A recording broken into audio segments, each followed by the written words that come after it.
Hello, this is Matt on the Moon Lambo channel, and I've got quite a lot to cover in this latest Moon Lambo hot jam. Corruption, scams, and secret recordings. But I'll be starting with this from the Crypto Basic. Ripple CTO counters Cardano founder's statements regarding ETHgate. And so you may recall that a little over a year ago, Charles Hoskinson, the founder of Cardano, said that XRP community members were engaging in creating a grand conspiracy. I'll get you the exact words, but creating a grand conspiracy, which was a bogus claim, and asserted that it really spiraled out of control. But David Schwartz, Ripple CTO and co-creator of XRP and the XRP Ledger, he's pushing back against this because now Charles Hoskinson is trying to downplay what the certain SEC officials did in the past, which is clearly corrupt. And now he's saying, no, that's not quite what it looks like.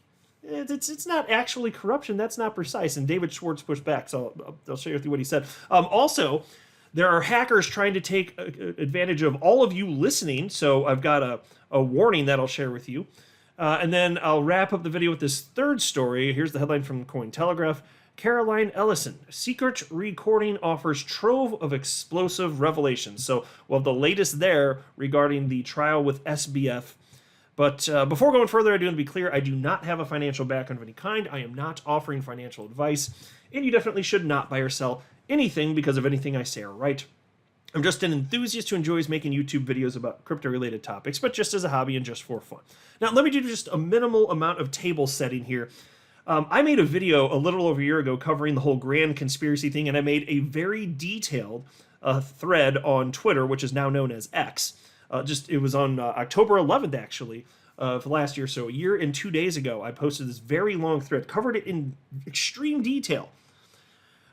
Because Charles Hoskinson made some claims about the XRP community that were false, and then he even misrepresented the question that he was asked, which led to the whole debacle.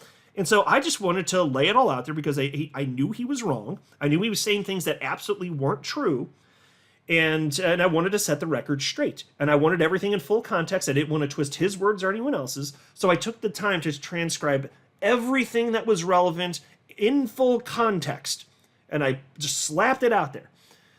And it was seen by, if Charles Hoskinson didn't see it, I don't know how he could have missed it because it was liked and retweeted so many times the entirety of the thread, each of these posts. I don't know how he couldn't have seen it. I mean, maybe that's possible if he took some time off, but I don't think from Twitter, but I don't think he did because he was responding during this time period. But what happened was Charles Hoskinson was doing an interview on the Thinking Crypto YouTube channel, and then he was asked a particular question, which resulted in him making this claim about their XRP community members talking about a grand conspiracy, and I'll get to the specifics of that in a second. But we in the community weren't thrilled because what he was doing was saying things that just weren't true. And then he put out this 15-minute long video where he was just ripping on the XRP community, and he asserted that he was asked something that he wasn't asked. And so, in fact, here we'll start with this. I transcribed this myself, by the way, over a year ago. In the 15-minute rant against the XRP community, Charles said the following. The relevant portion is what's in the red box right here. I was on an interview called Thinking Crypto at my ranch and casually asked a question about what I thought about a belief that the entirety of the Securities and Exchange Commission is engaged in a financial conspiracy with Joe Lubin and the Ethereum group to solely single out and go after Ripple. So there you go. He's claiming that what he was asked was what he thought about this idea, this belief that the SEC and Joe Lubin and Ethereum were out to destroy Ripple. He says that's what he was asked. Now the problem is that is not even close to what he was asked. Not even close. And I highlighted that right here. Here's the question from Tony on the Thinking Crypto YouTube channel. This is what he was actually asked verbatim. I transcribed it. You can go verify it on his channel. It's all still up. And so here's what Tony from Thinking Crypto asked Charles Hoskinson. Let's switch gears and talk a bit about the crypto market at large. Folks wanted me to ask you, what do you think about what's happening with the SEC and all they're doing with crypto regulations? Lot of people not happy with Gary Gensler, the recent Kim Kardashian PR stunt, as well as the SEC Ripple lawsuit and the judges, takes on what's been happening there as it relates to Ethereum and the amicus briefs and things like that. So there you go, folks. It's on your screen. I transcribed it. I read it to you. That's what the hell he was asked. That was the setup for the question to get thoughts from Charles Hoskinson. Now, let me ask you, anywhere in this transcription on your screen, from what I read, at any point is Charles Hoskinson asked about a belief, about a grand conspiracy, a belief that the SEC and Joe Lubin and all the guys at ETH are seeking to destroy Ripple, the company? Was he asked anything about that? Well, the answer is obviously no. But here was Charles' answer anyway. And I'm not going to read the whole thing. The transcription's on your screen. Just I'm providing full context. But here's the first thing that he said in response to that question, that setup for response. This is what he said. Quote from Charles Hoskinson. Yeah, well, there's some people in the XRP community that are trying to invent this grand conspiracy that there was blatant corruption between the insiders at the SEC and Ethereum. And then it goes on and on and on from there.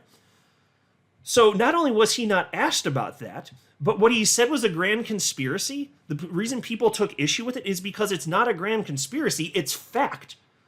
When you talk about the actual stuff, and this is why people took issue with Charles Hoskinson, it's because it's not a grand conspiracy and has nothing to do with them specifically trying to take down Ripple. I don't believe that. I don't know anybody that does believe that. And if they do, they're in the minority. It's not about specifically taking down Ripple. You can question whatever you want to question. But to actively believe that without, I don't. But it was about favoritism. It's about Bill Hinman having financial motivation and helping his firm and this and that. That's why we took issue with it. So then, while we're just connecting the dots, which deserve to be connected, having to do with Bill Hinman and all the rest, and all the financial kickbacks he got as a result of giving an Ethereum free pass, the 2018 speech. As a result of all that, that's what we were talking about. That's not a conspiracy, though. That's just gross behavior, just incredible misconduct by an SEC official. That's what that is. And it looks like Bill Hinman broke the law. Let's be real. He broke the law in doing what he did. And John Deaton's broken down why that is. So then, after people came back and said, whoa, here's the evidence. It's not a security. People are pretty polite, by and large. Here's the evidence. No, look at this. It's not a conspiracy. Then he switches to pretending that the question was different. So we put out that 15-minute video and goes, hey, I was asked about whether the SEC's trying to take out Ripple with Joe Lubin and Ethereum. No, that's not what the hell you were asked. And that's why people had a problem with this. But now it seems to be getting even worse. So that's the setup for this. Well, leads us to this article from the Crypto Basic. Ripple CTO counters Cardano founder statements regarding ETHgate. I think, honestly, that Charles Hoskinson, I think he must know that he's wrong, and because he's not stupid. I think he's just refusing to admit fault, because there are some adults that it's so painful when they realize they're wrong to admit they're wrong. It's so painful that they just won't do it. And then it breeds distrust, and deservedly so. But some people just think that's better. Just, okay, well, these people won't trust me, I guess. But you'll have a certain amount of people who will keep following you because maybe they're not as informed or whatever, this or that. I don't know what the calculus is. I can only speculate on that, but it's weird. It's not even helpful for him. It's counterproductive. When you're wrong in life, you know what people please tell me you know this. If you are wrong about something in life, if you admit that you're wrong, are people going to like and trust you more, or distrust you more and dislike you more? Well, obviously, because nobody expects that everybody's going to be right about everything all the time. It's okay to be wrong. I'm wrong. You're wrong. Charles Hoskinson, we're all wrong at times. So just admit it, and people, as painful as it is to do that, because people don't want to be wrong, you'll be liked more, and you'll be trusted more, and it's the right thing to do. Piece reads as follows. Ripple CTO David Schwartz reacts to Cardano founder's remark about Hinman's email, saying it's corruption when government actors show favoritism aligned with their personal interest. David Schwartz, the chief technology officer at Ripple Labs, has reacted to remarks made by Cardano founder Charles Hoskinson regarding the ETHgate theory. As reported earlier, Hoskinson claimed that the drafts of William Hinman's speech do not prove corruption, but favoritism. Oh, there you go, folks. It's not corruption, it's favoritism. Peace continues. He made this known while emphasizing that no evidence supports claims that Ethereum officials bribed the SEC to go after Ripple Labs. Oh my God.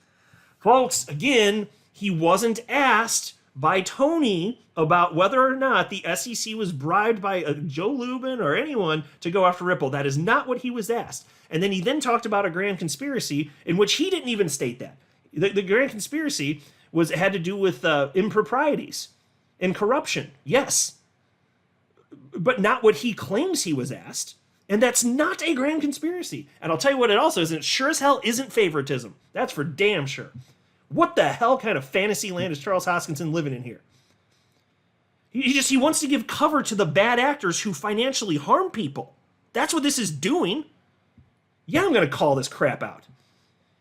Peace continues. Hoskinson's recent comments about the Hinman emails stirred reactions among XRP community members and top Ripple execs.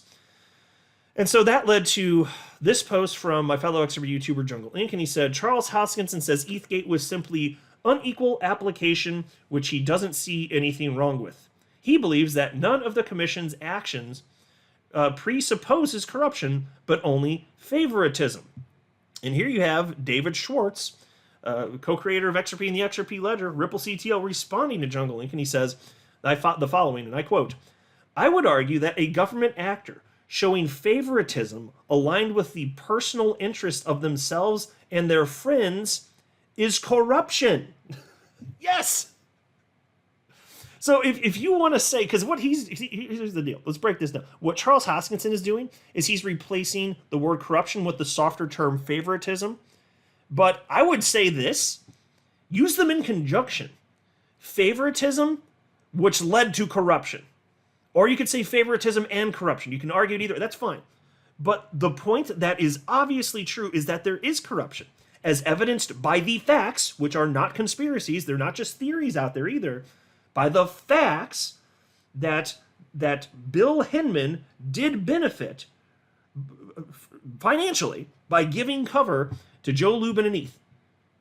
Unquestionably, and his firm, and his law firm. That is the corruption. That's not just favoritism. He wants to give a pass to these pricks over at the SEC? Hell no.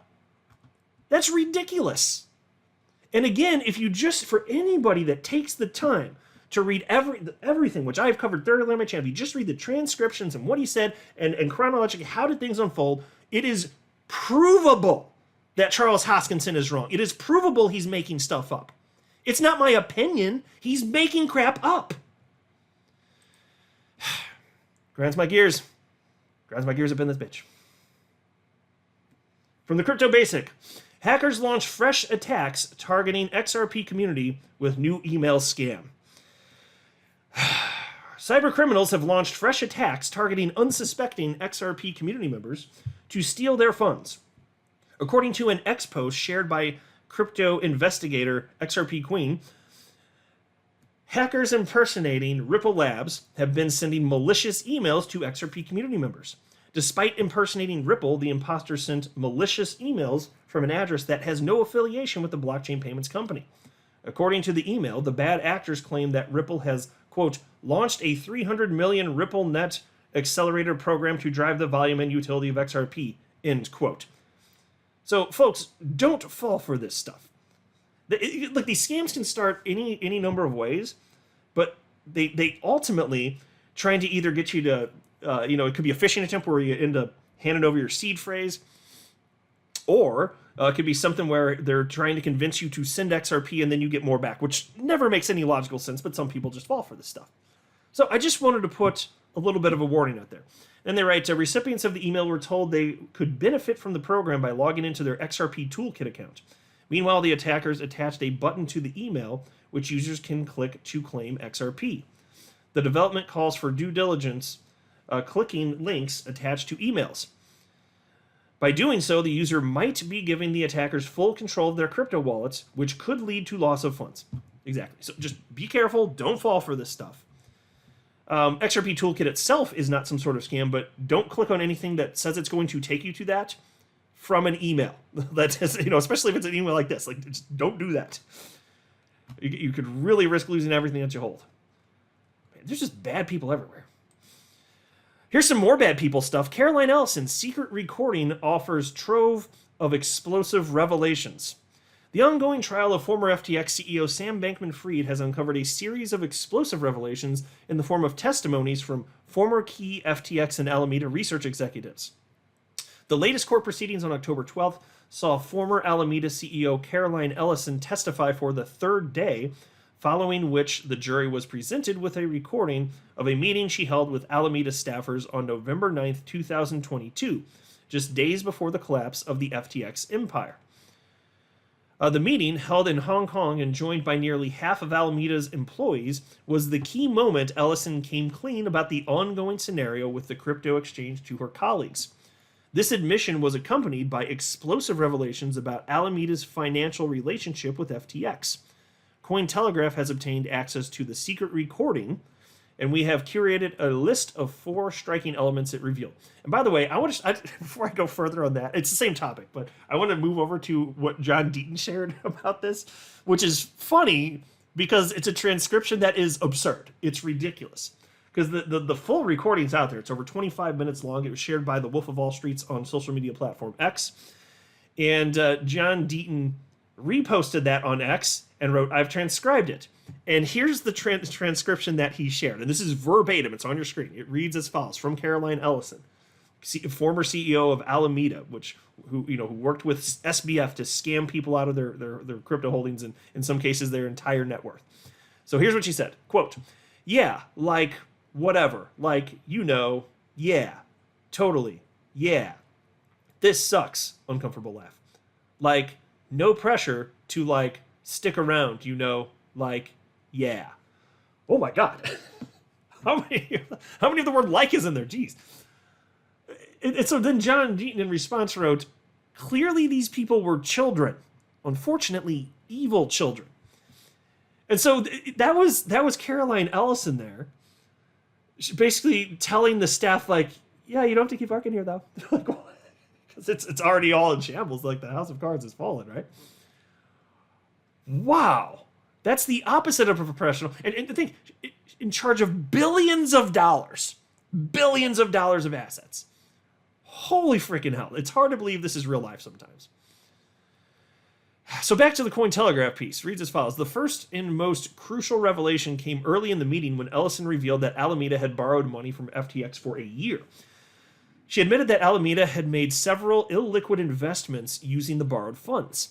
Due to the market downturn, Alameda's loan positions were called in, creating a shortfall in FTX's balance sheet." And here's a quote from her. "Most of Alameda's loans got called in order to meet those loan recalls.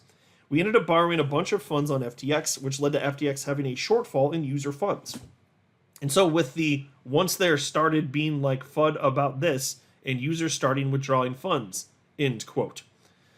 Ellison revealed that Alameda's bad loans created market panic around FTX, causing users to withdraw their funds. FTX then paused withdrawals to contain the situation, and the exchange came crashing down within days. When one of the employees attending the meeting asked Ellison how FTX intended to pay back its customers, Ellison said that the crypto exchange was planning to raise further funds to fill the gap. Quote, "Basically, FTX is trying to raise in order to do this, compensate users, but yeah, after the crash, no one wanted to invest. I don't know, obviously, in retrospect, the plan of waiting around for several months and like for the market environment to get better and then raise," end quote. Well, yeah, no kidding. It was a damn Ponzi scheme. It's the literal definition of Ponzi scheme. Yeah, people didn't want to buy into that. So even Binance jumped in and announced that they were going to acquire FTX, but then after less than 24 hours of due diligence, they reported that they were no longer interested in doing so. Why might that have been? Because obviously, well, the monetary gap was way bigger to fill than what they were led to believe, and then also they quickly found it was a Ponzi scheme. So yeah, good luck raising funds on that. Piece continues. During the court proceedings on Thursday, Christian Drappi, a former software engineer at Alameda who was present during the meeting, told the court that Ellison's response about paying back customers sounded concerning to him because he wasn't aware of a scenario where investors have contributed to making customers whole due to bad financial decisions of the company. As the secret recording was played in the court, the former Alameda employee also pointed out that Ellison had giggled during the meeting. The employee suggested this was Ellison's nervous laughter, something she often did when in a tight spot. When Ellison was asked by a staffer at the meeting whose idea it was to plug Alameda's loan losses with FTX customer money, she responded with, Sam, I guess. And that's a quote. And then giggled. Another staffer inquired about the backdoor access of Alameda to FTX, asked how long Alameda had been using FTX customers' funds to bridge holes in its balance sheet. Ellison responded, quote, FTX basically always allowed Alameda to borrow user funds as far as I know, end quote. Yeah, evil children indeed. I think that's a rather apt way to put this from Attorney Deaton. Evil children. I know they're adults, and so don't worry, they're getting, I understand they're adults. They're going to be penalized as adults. But it's just the complexity of these individuals is as though they're children, and they're also evil. So I get what he's saying. Yep. There's a lot of bad people out there.